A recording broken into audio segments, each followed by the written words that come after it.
আমার কোনো কিছু ঠিক মনে হচ্ছে না। আমার মনে হয় এটা খুব বাড়াবাড়ি হয়ে যাচ্ছে। কালো বাঘাকে আমাদের এই জঙ্গলে আনাটা খুবই ভয়ানক হবে। ঠিক বেঠিক আমি বুঝি না।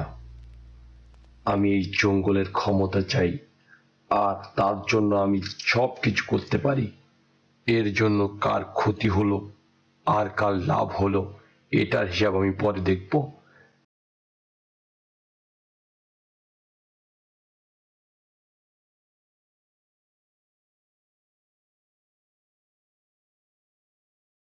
জলদি চলো, দেরি হয়ে যাওয়ার আগেই মহারাজের কাছে আমাদের সবকিছু জানাতে হবে। হ্যাঁ, সিংহকে কাল্লু বাঘার কাছে যাওয়াটা আটকাতে হবে। একবার যদি কাল্লু বাঘা আমাদের জঙ্গলে প্রবেশ করে, তাহলে আমাদের জঙ্গলের সর্বনাশ করে ফেলবে। ঠিক বলেছ, কাল্লু বাঘাও এটাই চায়। এতদিন সে পারেনি, এখন